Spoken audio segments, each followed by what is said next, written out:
Welcome to the UNSECURITY podcast. Each week, Evan and Brad give an inside look at current information security news, breaches, best practices, and other things you should know to improve your information security. Here are your hosts, FRSecure's Evan Francine and Brad Nye. Hi, everybody, and welcome to another episode of the UNSECURITY podcast. This is episode 41, and I'm Evan Francine, your host. If this isn't your first time listening, you already knew that. Joining me today is my show buddy. That's what I'm calling you now. Brad Nye. Care to say hi, Brad? Heidi ho. Oh, so you did. You I did read the notes. All right. Well, that's good. At least somebody did. You publish these like 15 minutes before we came in here. Right. But that's okay. We publish these things every Friday, and you're like, I wonder who reads this. Who really cares? But you care. I do. Good. All right. We're also excited for today's show because we have a first-time special guest joining us, none other than the infamous, I don't know if I'm overstepping. That's accurate. Infamous Oscar Minks joining us from his home in Kentucky. Oscar, say hi. Hey, everybody. Thanks for having me today, Evan and Brad. Absolutely. So that's something similar. Still following the show notes. Yeah. We're good here. Oscar, you're the director of technical services at FRSecure, right? Yep, that is correct. Tell us what that means. What do you do? What would you say you do here, Oscar? Yeah, what don't I do? That's true. Yeah. Primary responsibilities is manage our pen testing deliveries and services and team. And that's, all of our pen testing deliveries, which is physical, social, internal, external, PCI, red team, purple team, blue team, all the fun colors of the rainbow. And then also, Brad and I work together to develop our new incident response plan, managed services and retainer offerings. And he and I together also oversee that service delivery. So he does do a lot of stuff here. Oh, yeah. He's kind of in the shadows, being down in Kentucky and all. I think he likes it that way. I would. I do. He's seen what people do here when they realize I'm in the office. Yeah. He doesn't want any part of that. I do love being up there with you guys, though. I love my shadow time, but I really do love my time in Minnesota with the family. Heck yeah, man. I'm excited. When are you coming up again? We were just talking about that yesterday. I don't think the dates have been confirmed yet, but middle of September, probably 3 to 4 weeks. Cool. Yep. All right. Well, you'll have to let me know as soon as you know so that I can make sure I'm here. Will do. Yeah. All right. So he does a lot here, it sounded like. I mean, he said a bunch of colors, I heard. Some about pen testing, like anybody knows what that is. I think it's made up. Yeah. Right? So it's like, so if you do like an ESSA scan. Yeah. Right? Oh, totally. We do an ESSA scan. Yeah. Right? I'm good. All right. We absolutely do not do an ESSA scan and check what the ESSA scan tells us as a pen test. For everybody listening, we absolutely do not do just that. Okay. So it's got to be Nessus and Ecunetics. Download Metasploit. It's free. You can be a pen tester. There you go. There we go. YouTube and become a master of the Metasploit framework, and you're on your way. There you go. Well, cool, Oscar. It's cool. It's cool having you here. I know we talked about this a couple months ago. We're going to come back to how cool pen testing is because it'll be a great segue into where we talk to you about, DEFCON and your experience coming back from there. But another thing, what I wanted to start the show off with, sort of, other than introducing Oscar, was you guys have heard of S2Me? Yes. Oh, yeah. Yes. Have you gotten your S2 score yet? I have. You have an S2 score? I do. Can you share it? Are you going to share it? $7.99. What? Boom. Oh, wow. Oscar, have you done one yet? Yeah, I did mine a couple weeks back. My score was in the 700s. I don't remember exactly what it was. It was not a 799. So way to go, Brad. Hey. Yeah. It's funny. The two lowest areas for me were backing up data and breach and incident response from a personal level. And that's the thing you would breach the most. Yeah. Kind of the cobbler's shoes, right? I know what to do. I just don't have it documented anywhere. Right. So you better be alive whenever an incident happens. Yeah. And available. Yeah. Got it. I'm not going to, well, I will tell you my S2Me score. So but I'll get there. I'll get there in a roundabout way. So, and for anybody everybody should do it. It's free. Mm-hmm. There's no catch involved, just like our mentor program, that we do every spring. There's no catch. In the S2Me, it's a personal information security assessment, and you get there by https://s2me.io. That's the website. Earlier this week, I gave a presentation to a very large school district here in Minnesota, Minnetonka School Mm-hmm. District. Your kids there? Yep. Okay. To their faculty and staff, right? They had a big offsite thing. And what I did was gave them all S2Mes, organized it into what's called the S2 team. So if you're an organization who gives out a bunch of S2Mes to employees, those S2Mes aggregate into what's called an S2 team. Okay. So I did that with them, and then we went over the results. And I was really surprised how well received it was. Yeah, because that could be that could go either way, where people are like, I don't want any part of that, or they're really interested in understanding and learning. Well, and that's it, right? I mean, at the end of the day, and the theory here is, if I make security personal, something like where I'm protecting my own, right? I'm protecting my own financial data, I'm protecting my own privacy, I'm protecting my own safety. Mm-hmm. Then I'll be much more motivated to do this. Right. We did a study with, and you saw the study, a bunch of normal people. I think I saw the results of the second, because I saw the first. Yeah. And then you redid it. Yeah. I don't remember if I saw the second one. All right. Well, anyway. Well, so I know you did one. I made a word map out of the only. I didn't see that. The only open-ended raw question I gave was, give me one piece of advice to make security better for you. And overwhelmingly, it was simple. Mm-hmm. And it's true that people really want to do the right thing with security. They just don't know how. Yep. There's no one standard defined for security at home. So it really resonated well. And I'm not happy to report that their average score was better than mine. That's wow. I know, right? Well, but see, I think the emperor has no clothes. Well, but we do this all day, every day. So there's certain things we take for granted and don't formalize just because it's second nature. Right. And we should. I should. So I wasn't happy with my results, but there were some things that came out of it that were very obvious. Because one of the things that the S2 team piece, as the administrator, that I can see from their assessments is what the aggregate sort of scores were. Right. And the two areas that scored the worst, which is same as you, is backup and incident response. Yeah. And so what I told them is, what that tells me is, you're like everybody else. We all think it's going to happen to somebody else. Yeah. I mean, if I was so certain and I knew that this was going to be happening to me, overtly, I would do these things better. Right. And it comes to the same thing with incident response. Right. So, everybody would have an incident response plan if they actually planned for an incident. Right. Well, and what's even worse for me is, right, I said I had my identity. My wife and I had our identity stolen 3.5 years ago. People filed fraudulent taxes. Right. So, we've already got all the monitoring and the freeze on the credit and all that type of thing, but we don't have anything like formally documented, which we absolutely should. We've been there and had it happen. Right.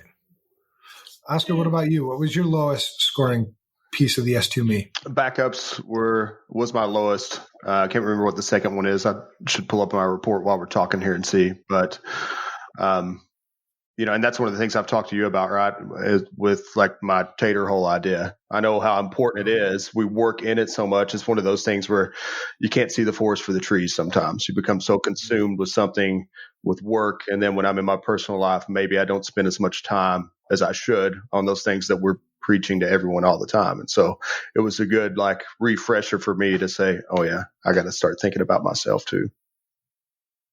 Yeah, good idea.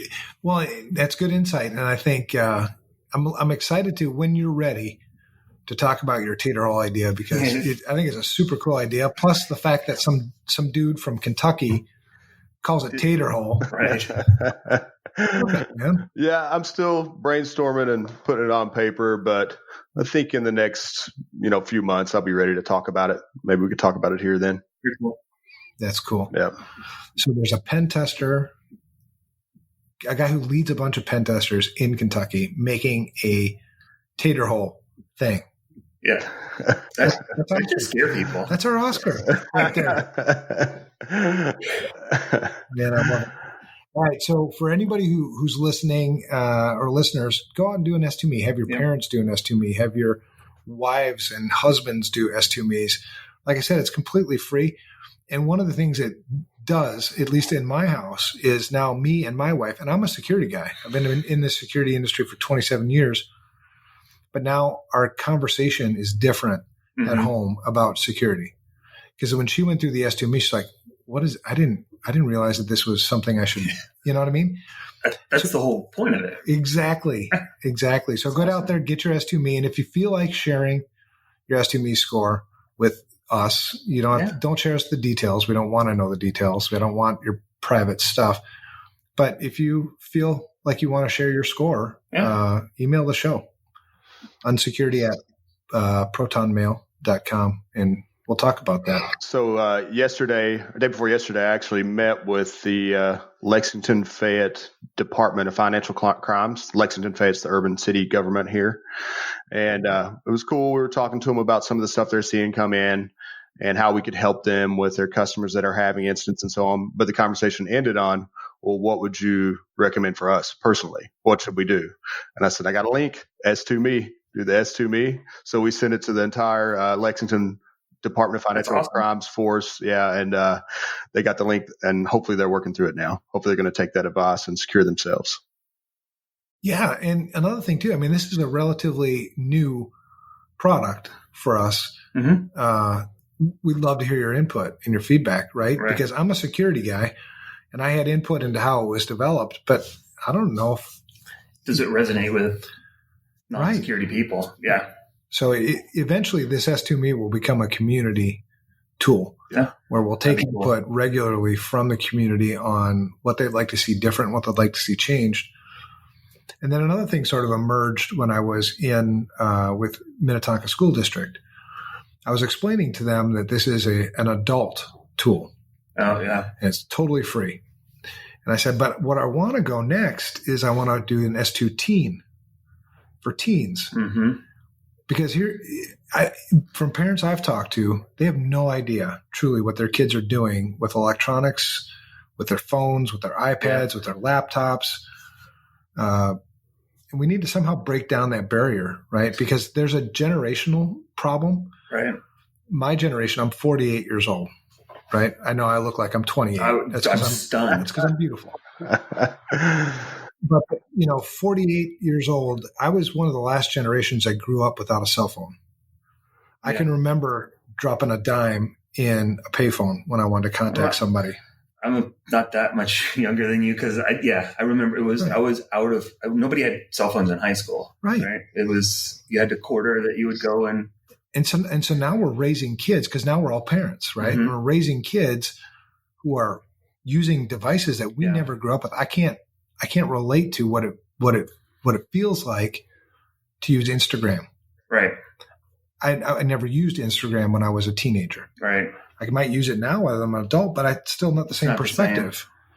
So this S2 teen, I think, is going to be a really cool thing because, and then you'll have an S2 teen and S2 me's that make an S2 You could family. even almost do an S2 child because, right, eventually you have people with, I don't want to admit it, but my 5-year-old does have an older iPad that he watches Disney Now or whatever to watch his, Guardians of the Galaxy or whatever show he's watching, right? Yeah. Well, as he gets a little older, you're gonna want to have something. Well, we want to we're already behind the curve, so let's get back ahead of this thing. I like the routine. And so, because then imagine your conversations. And so you have to make the S2 teen, you have to be careful on how you build that because it has to be built in a way that it's going to incent the teens to tell you the truth. Right. You need to gamify it. They want games and things like that. I mean, you have to make it right. Yeah. So I asked Minnetonka School District, they're the second largest school district in the state, would you guys collaborate with me on this? They're like, yeah, we'd love to. I know. And then I went to, you remember Ryan Cloutier? Yep. Who was a guest on podcast, I don't know, somewhere back in 20s somewhere. Yeah, I don't know. I can't remember the name of the organization, but they support all the schools in the state of Minnesota. And he's very active in this area. Mm-hmm. So I reached out to him a couple of days ago and I said, hey man, you want to collaborate with me in this? He's like, hell yeah. So, and with you, and I mean, let's make this a community thing too. We should, definitely. So I'm excited about S2Me, but that's where it starts. I'm excited about S2Me. I'm excited about S2 Teen to come. Mm-hmm. I'm excited about S2 Family. I think it's going to be, and then where we use that from a business perspective is we're all creatures of habit, right? If you have good or bad habits at home, those translate into good or bad habits at work. I mean, it's what we've been preaching. Like one of the first things when I started was when I was redoing our base training slide deck. Yeah, is now information security protecting personal and corporate data. Amen. It's just because you do something here doesn't, whatever you do at home, you're going to do at work. The same habits apply. Right. So, all right. So again, S2Me, go get it. Get your S2 score. Share it. Talk about your family. Talk about it with your wife, your husband, family. Mm-hmm. Take this seriously. It's simple and it's kind of fun. I'm a competitive guy, so my score is better than my wife. There you go. And it will stay that way. I've accepted the residual risk, Evan. Well, that's an option. So, and the next thing is I want to talk about, here we are again, another week, and we've got more incidents. So 2 incidents came in that I know of because they both came through me. Okay. The first one is it isn't run through our incident response service because it's where I'm the VCSO. Okay. Right now, so it's my job to take it. Right. Run it. But the incident is, so let's just talk about that real quick because I think it's we're having so many incidents so often we might have to have a dedicated podcast just for incidents. Yeah, it's nuts. And we're not a huge company, right? We're not Deloitte. Mm-mm. We don't have hundreds of thousands of clients. We have about 1,500 clients. So the incident I got, I'll be really quick, was an email compromise. Okay. OWA, single factor authentication, seen a billion times. And so what was, the indication was a bunch of emails were being sent from her mailbox that she didn't actually send. Mm-hmm. Right. And so the incident responder is in San Diego. And he's got some security chops. So really it was working with him to all right, consider this, consider that. That's good. Yeah. This lady works in finance. And we've pretty much determined at this point that there was no other compromise. There was no other way in. There was nothing going out. But it's, you have to consider everything in that mailbox as being compromised. That means we have to go through everything in that mailbox to look for any type of personally identifiable information. Yeah. How many records? What kind of information? Right. Yeah. Yay. Yeah. So that's where we're at right now with this incident. Now, the other one came through, was it yesterday or was it 2 days ago? I don't even know at this point. No, it was yesterday. Right? Was it yesterday? I don't remember what date it is. Is today Friday? No, it was Wednesday. Okay. It was Wednesday. So this incident, I got an email from a friend who works at a large law firm, who said, essentially we have an incident. Something. Yeah. I'm like, all right, well, I'm in the car coming back from, central Minnesota, and I call him up and I'm like, all right, tell me what's going on. And so we talked through it, and he's got, I don't know, his whole team on the call. Yeah. And we talked through it, find out it's an active incident. It's an active investigation that you guys are doing, but it came that way. So then it got a little funky with like, okay, I got to hand this off to you guys to handle it, but now it's well underway. Yeah. Yeah. So that was, they didn't fully know the scope. They just knew, for sure there was brute force attacks coming in through their OWA instance. Did you confirm that an account was, have you gotten there yet? So they did work back. I don't know. I'm not actually working it. I'm just kind of helping. Oh, right. So yeah, we have our incident response team now, right? So those guys are working on it. They had a couple users that did get a push from their multi-factor, which during the time that they know there was a brute force. So we're looking. One factor was compromised for potentially. Sure. Well, right. Well, most likely. We don't know. I don't know yet, right? We can't. When you're making you're making a great point right here. You don't assume an incident response, right? Right. Prove it. So they're looking into all the logs and all that stuff. But one of the first things we did was deploy threat hunting rules across the entire environment because we don't know what's going on, right? That's a good idea. It's a little easier when we go, okay, we know it's this and this is what happened and know the scope of it. Mm-hmm. Here they were like, did they deploy anything? There's, they were having 70,000 failed attempts a day.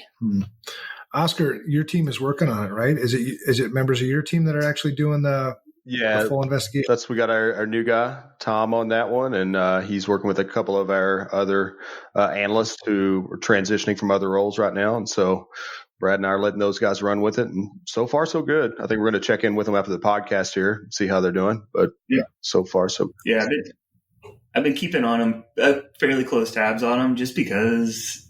Not interfering, just monitoring the conversations. Right. Just. Well, and even I'm involved in the conversations because I see all the emails just because, as a friend of mine, I'm like, well, if you guys want to drop me from this, it's okay. Well, luckily you haven't been on the secure chat channel where we're actually doing real time back and forth. Hey, we're seeing this. So I've been watching that just to, Yeah. If you invited me to it, I would not. It's like Oscar, it's like your kids, right? You're handing it off, you're letting them kind of run and stretch their legs, but you still, we want to make sure they're not. Still keep an eye on things, but they've been doing. I'm sure, Brad, you deal with the same thing as me. It's one of those things where space works better in some situations because if I'm there, I'm going to be saying, "Hold on, do this. Hold on, do this. Wait. Just let me see it a minute." So I think it's better step off, check in every, so often and make sure they're right on the right track. But otherwise, we're just going to get the itch and try to take over again.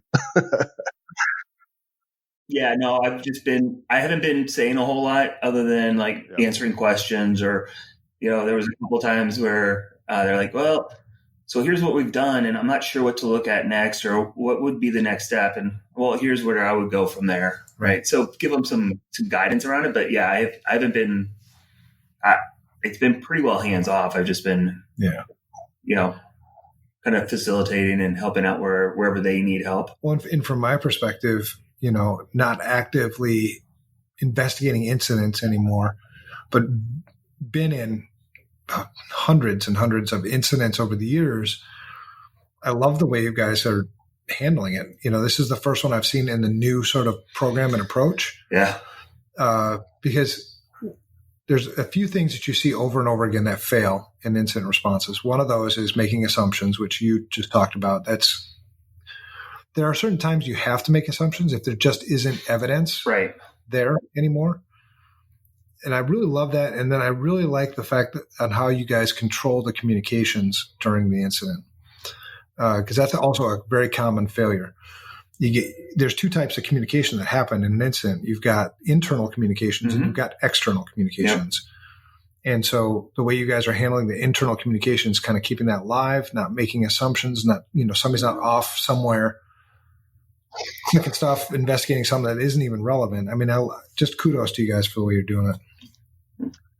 Yeah, we'll take some kudos. We'll split credit. Oh yeah, that's all I got right now. All right. Well, good enough.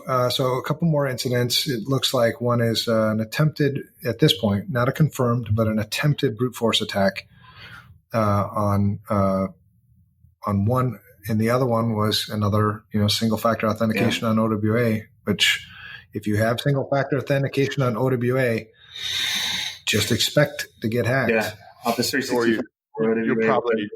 You're probably already breached. You just don't know it yet. Someone's sitting inside waiting for the right time to use it. Yeah, just turn on your mailbox auditing now. Right. Because we're going to be asking for that when we come. Yeah.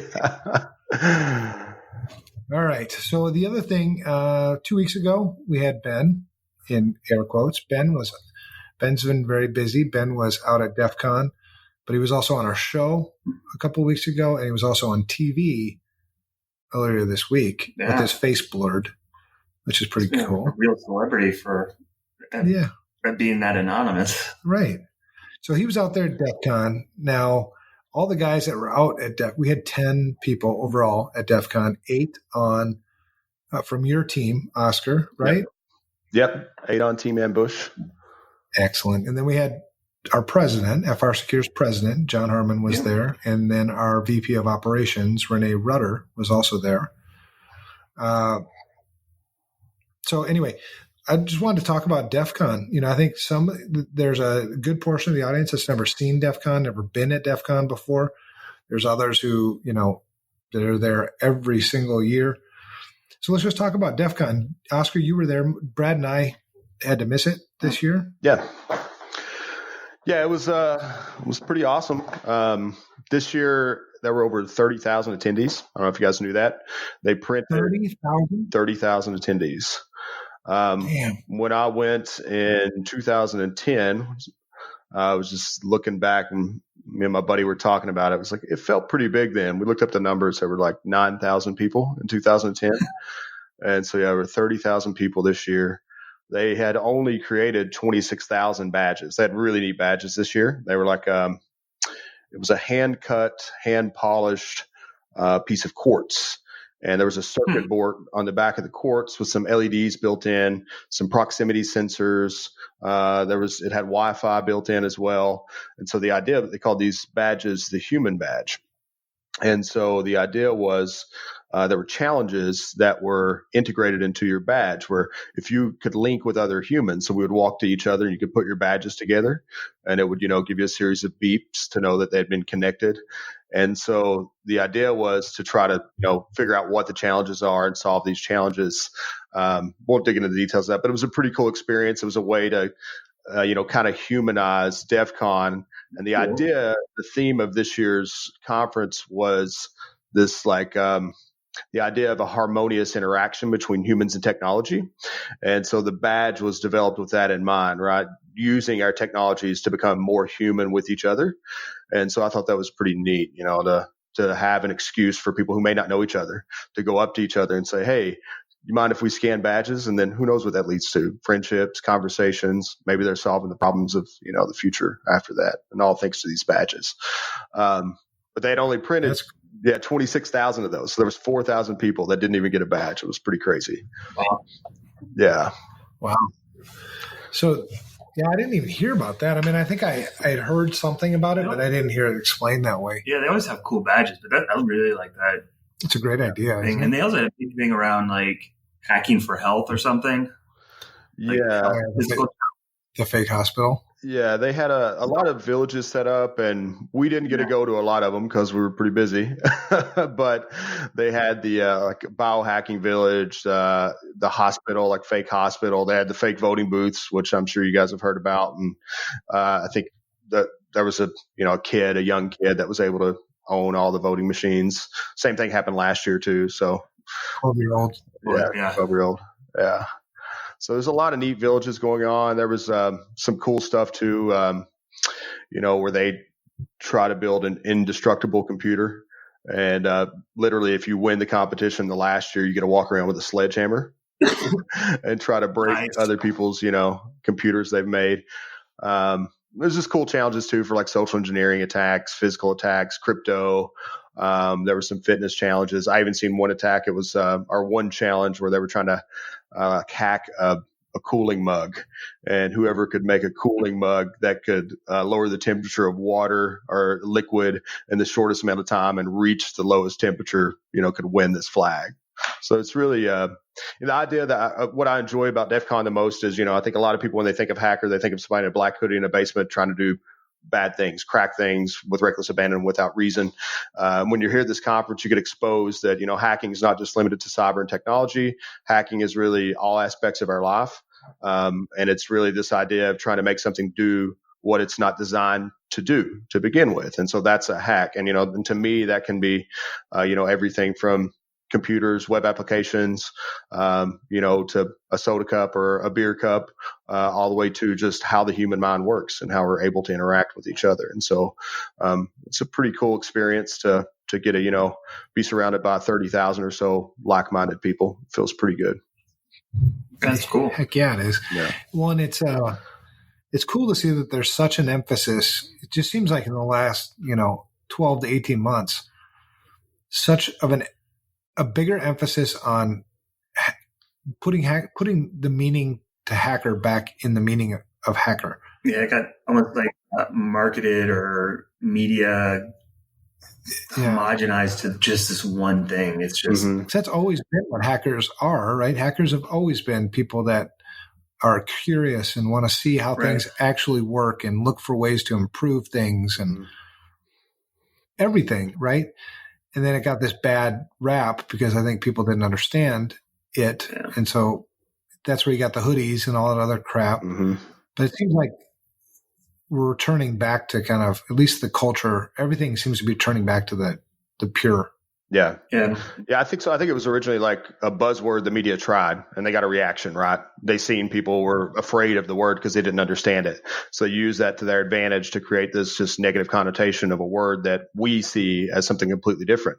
And so I think you're right. It's through events like this, through even the news story on the team this week and everything else, all the positive media that's starting to focus on hackers, that's giving offensive security folks and even just hackers in general a chance to be seen by the public in a positive light, which is the way they should be. I mean, they're the people that, for good or bad, the work that they are doing and we are doing at any specific time, it's going to be, the solutions to the problems of tomorrow.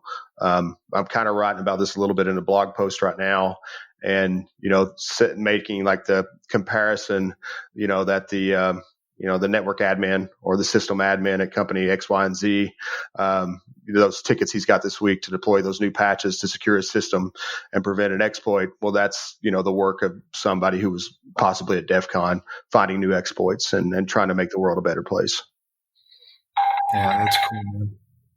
So you'd mentioned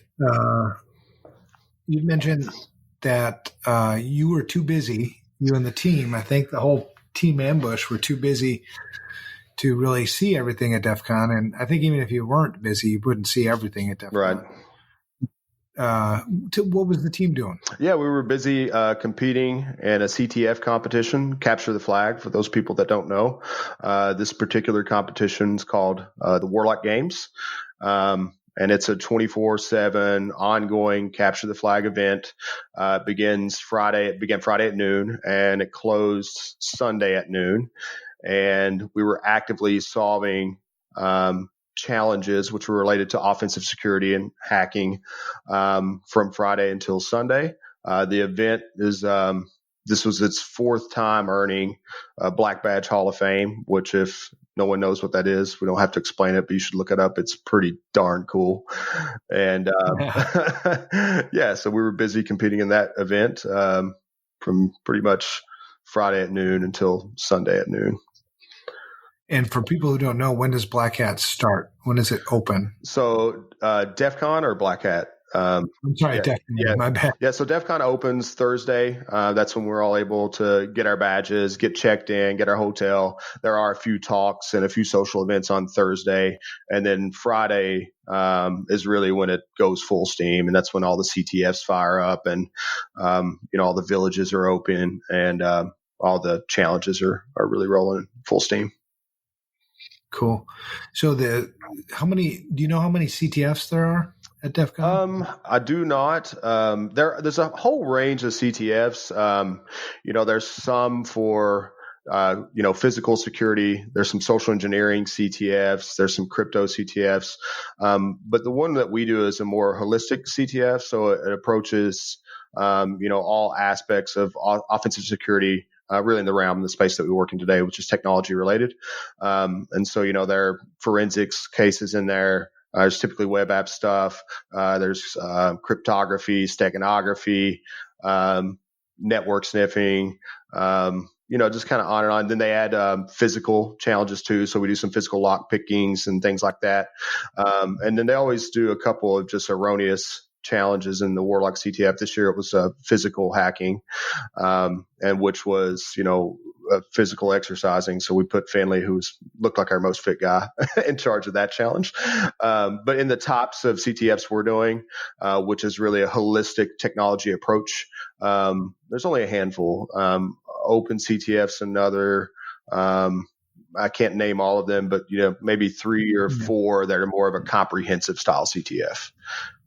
How many were black badge events? Yeah. So we were it was the main, there's the primary DEFCON CTF, and Warlock was the only 2 that are really focused in the space we're working that were black badge events this year. Nice. Yeah. Yeah. And the DEFCON CTF is really purely technical, right? I mean, I don't think there's any physical component to that. No physical component at all. It's purely technical. And that's something that's on our roadmap.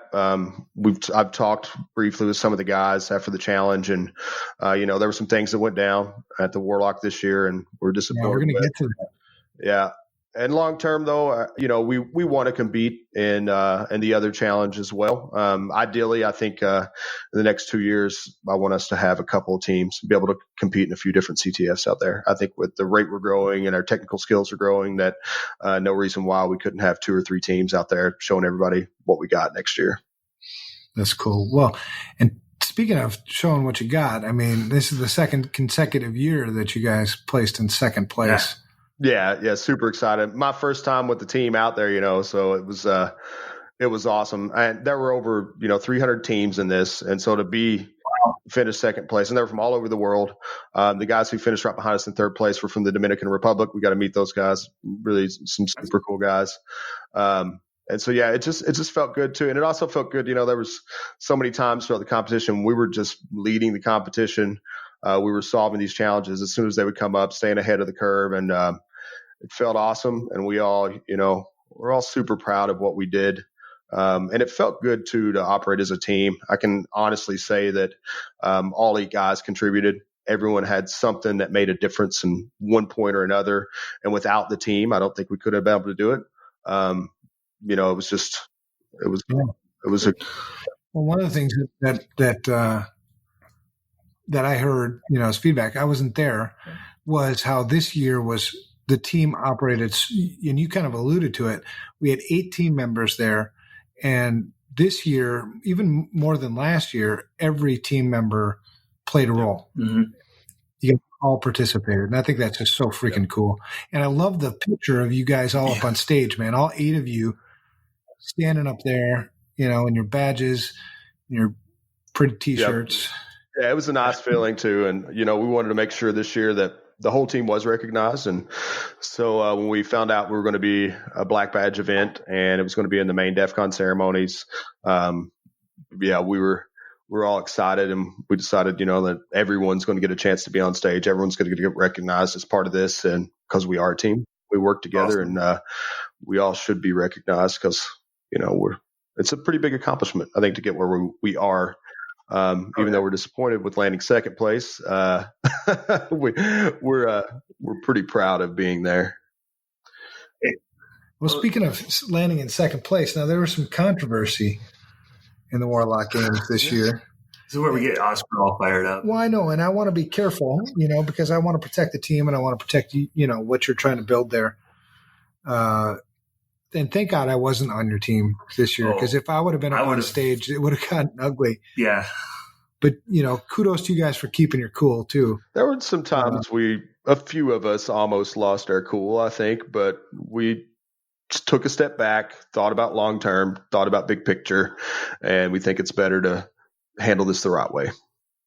Right. Yeah. So what about the controversy? Because at some point we'll write something publicly.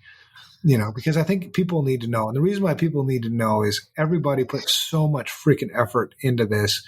And our team, in particular, was on the cusp of first place. And I think would have had first place had the controversy not occurred.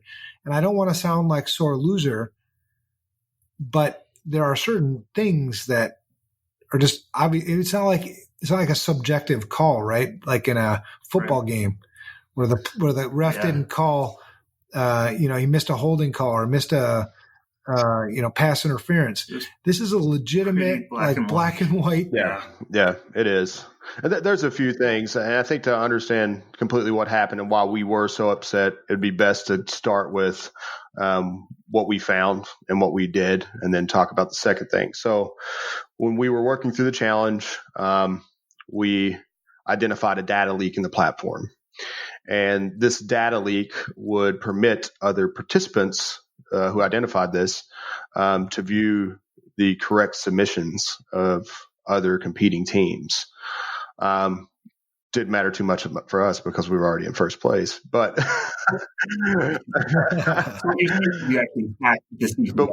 we found this, and it was a huge red flag. We didn't really hack it. They just came across it. Right? We've seen, we're actually exploring the web application. Within the web application, without doing, any sort of hacks or exploits or anything, we came across a specific page in there that was leaking information pertaining to information or answers submitted by other teams.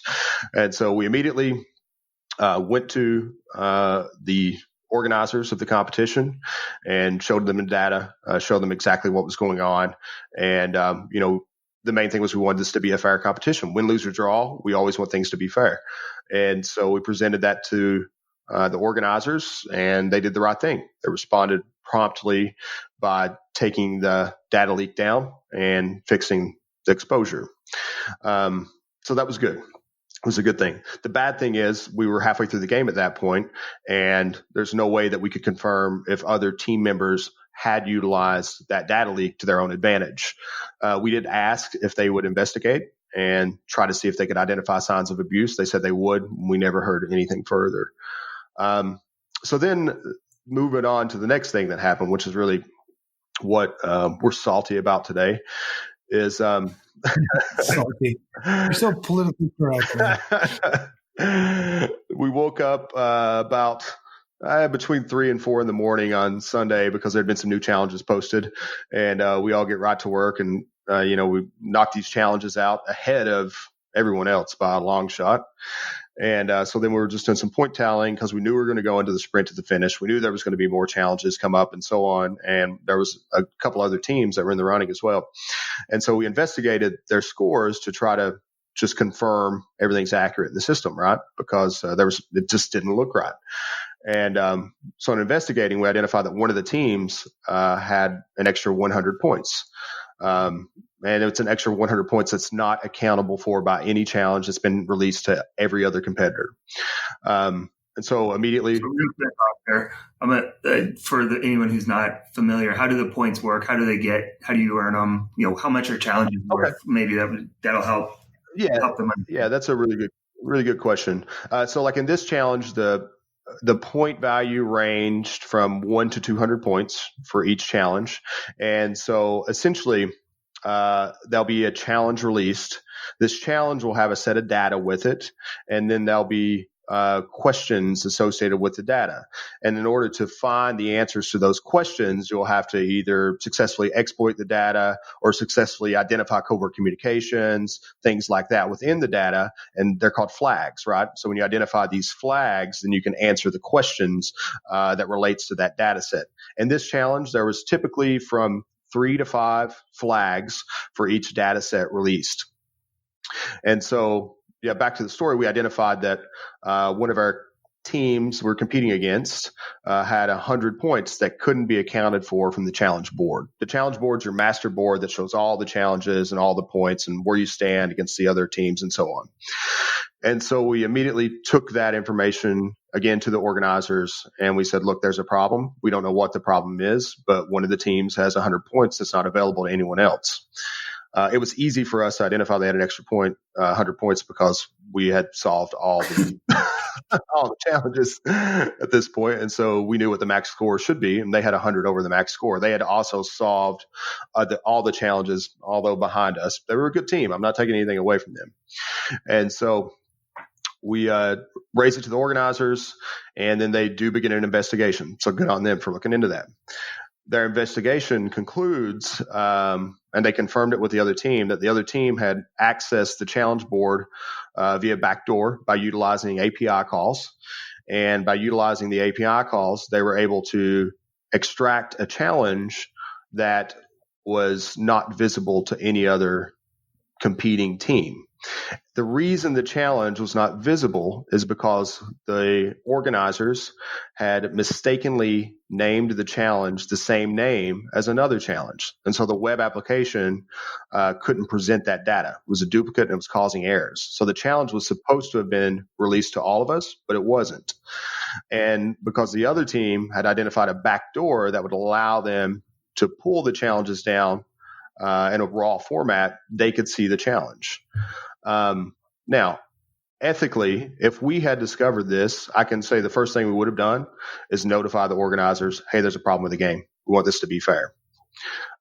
We also know that typically in most situations, if you attack the game platform, meaning you access it from a backdoor or an alternate channel other than what's presented to you from the organizer, that's considered attack on the platform and it's considered disqualification.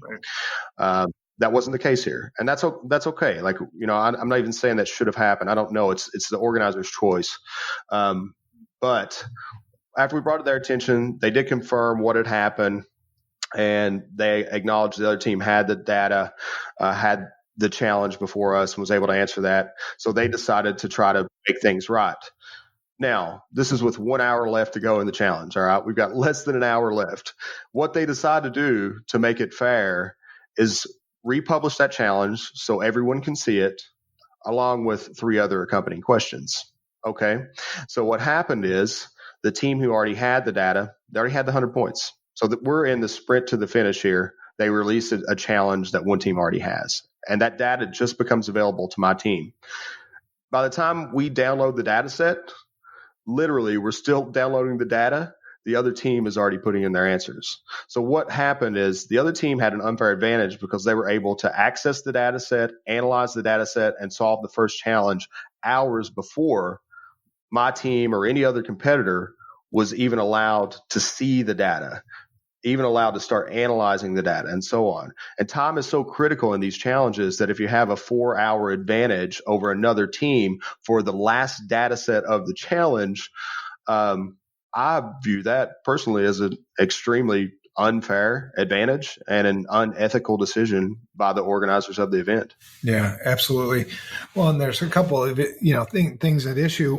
One is anybody who's participated in CTFs before sort of knows what the rules are for participating in a CTF. The backdoor on the platform, right? I mean, right. I heard that as like, well, that's unethical, and it should be DQ right away. It should be a disqualification, and then the way that it was made right. And we know that there's some friend, buddy, political things at play as well, that probably influenced, the decision of the game organizer. But the problem here is our people, all of these teams, 300 teams, how many hours of preparation and dedication went into the competition on the part of the teams, and to know that the game lacks integrity, that all your hard work. Yeah. So what? The game's essentially rigged. And this is a black badge event. This is supposed to be the elite, the top of the top. This is a big deal. And the fact that there's no integrity in the game, people need to know that. Because personally, I wouldn't play the game. I don't play games where, I'm a competitive guy. Competition is one of my strengths. I won't play games that I can't win. And I don't cheat. So if I can't win the game, because the cards are stacked against you, it doesn't matter how good you are, you still lose the game. So. Yep. And I got to say too, like going back to the team and, just how proud I am of everyone. And it was just great. Whenever we came across that data leak to begin with, there was no question. No one on the team had any other idea. Our immediate reaction was, we've got to report this so we can fix this so it's fair to everyone. So I'm super proud that we got a group of guys who, all live by that ethical standard and the strong moral code of doing the right thing. Sometimes we assume that other people are going to live by that code as well. They don't. Unfortunately, we got the short end of the stick on this one. Yeah. I just wish that, the other folks would have done the same thing we did. And I wish the organizers would have done the right thing when it was brought to their attention, because they could have fixed this and they chose not to. Well, it goes back to what we talked about the hacker, right? Hackers are good guys. Yep. Hackers are good people and gals, I should say.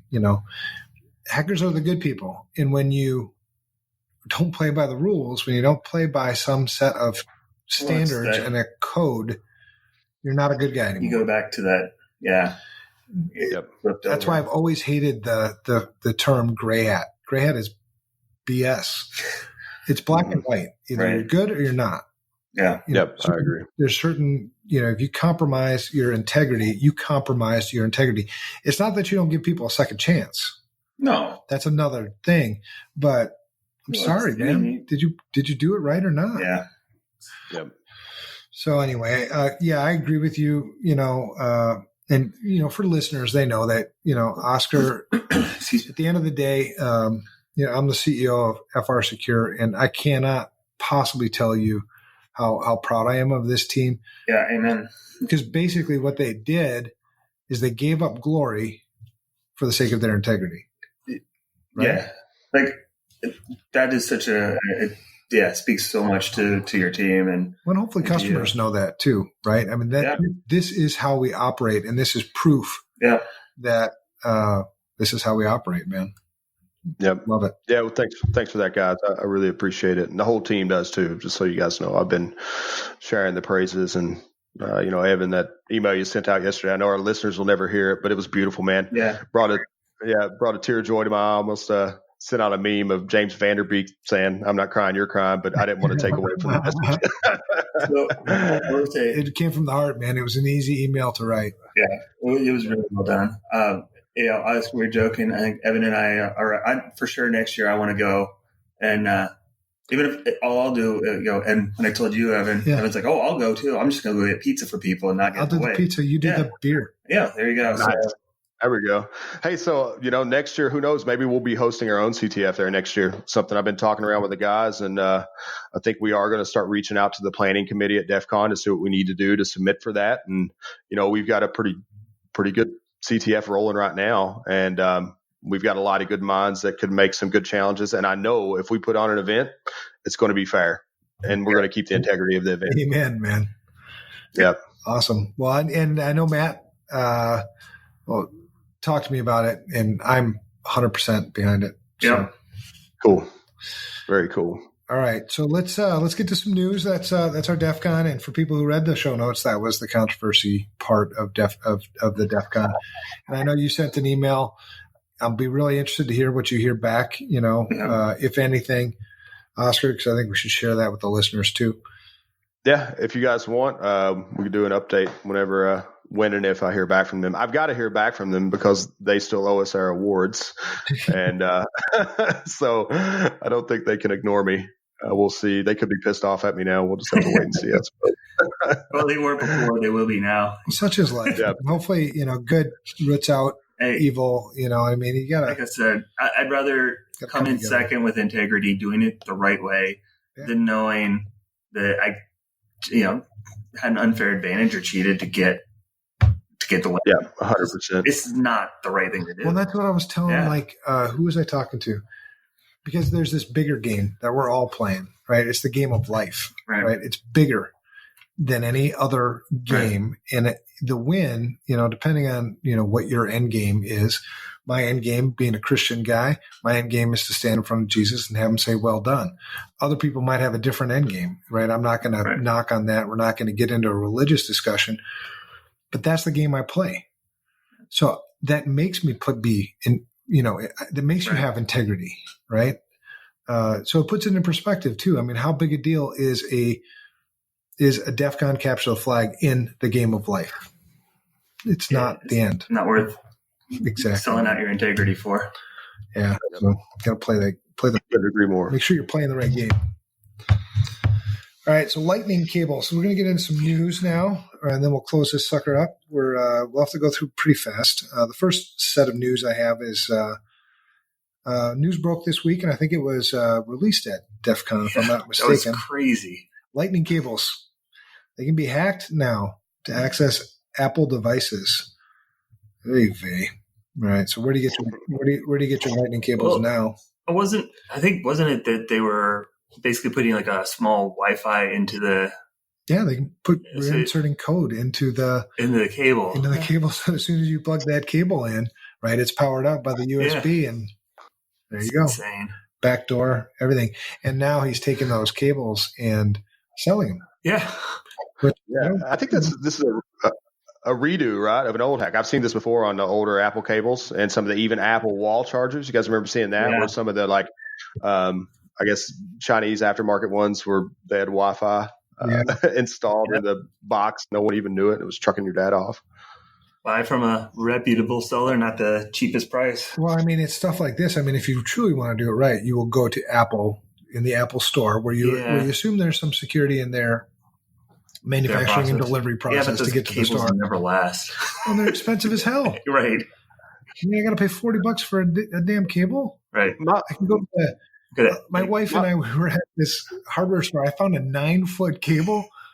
I think it's 9 feet for $9. I was like, hell yeah.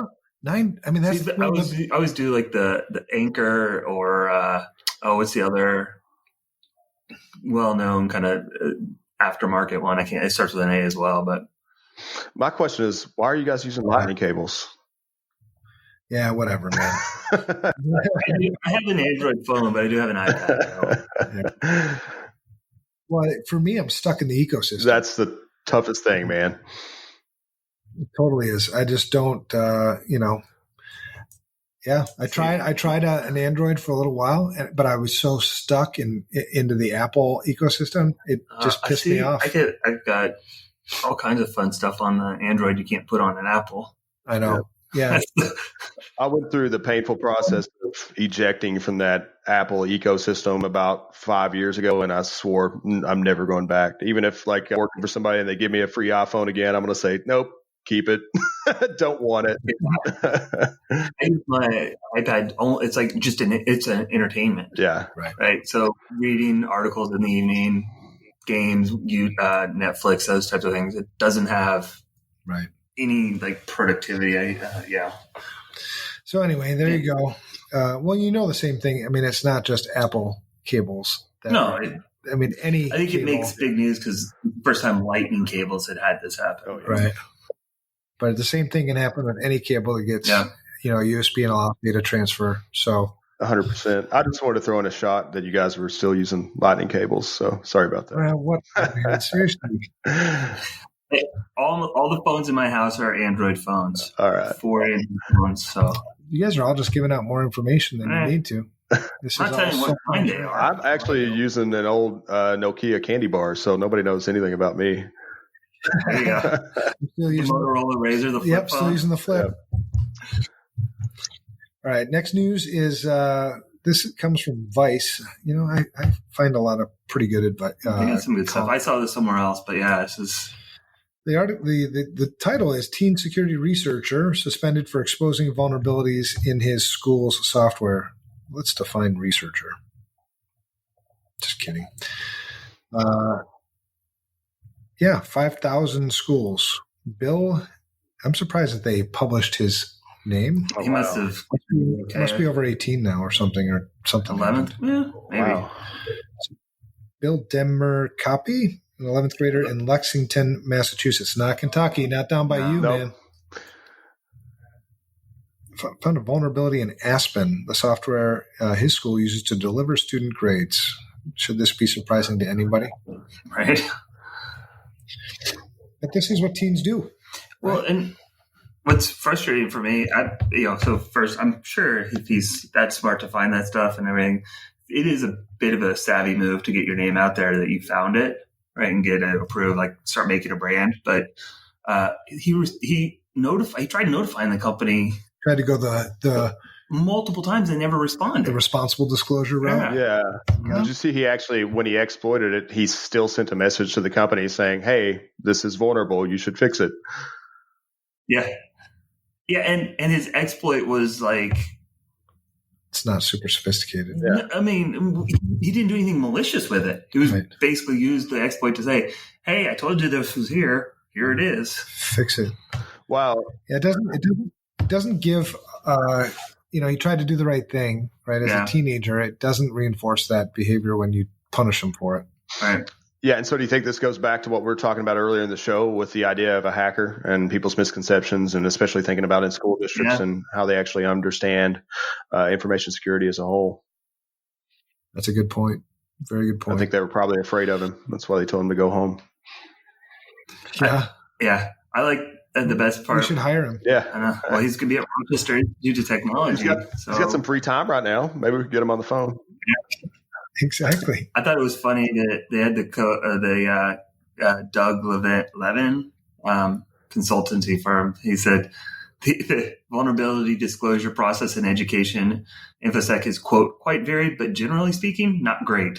That's just really, I like the way he said that. There's so many outs in the way he just said that.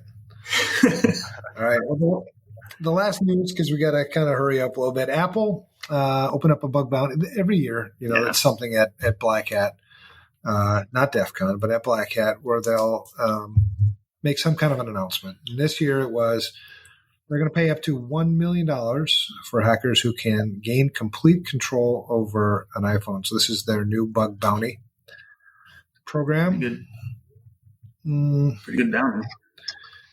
Yeah, I wonder if I think they're up to 1.5 now. Have you seen that? I've seen updates recently since Black Hat that said, 1.5. Yeah.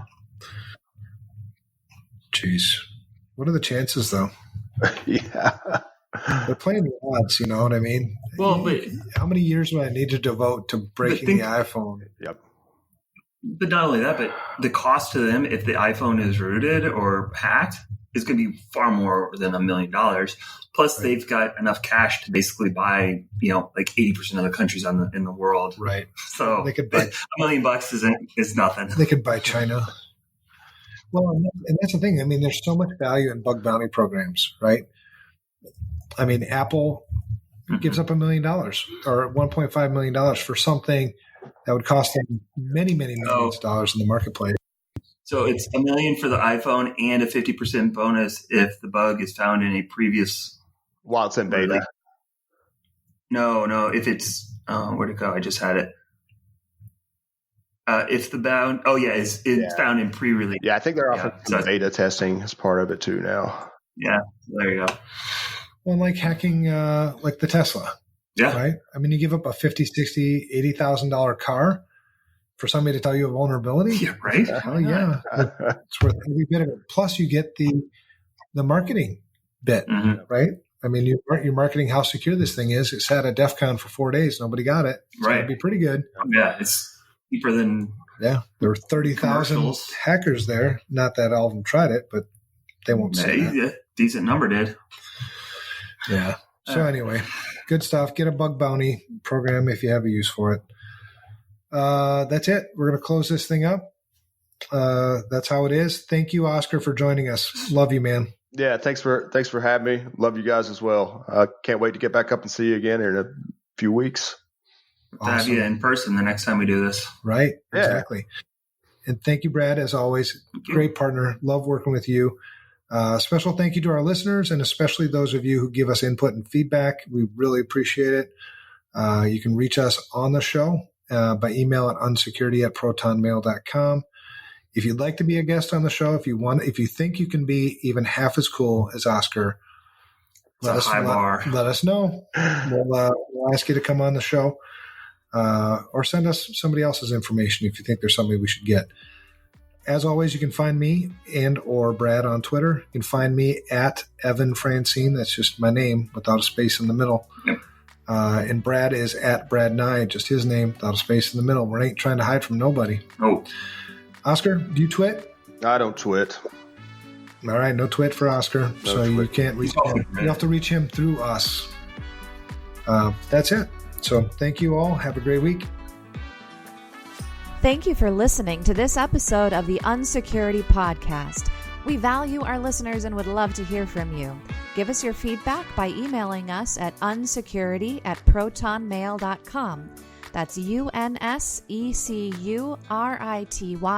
at PROTONMAIL.com. Be sure to tune in next week to hear the latest insights from Brad and Evan.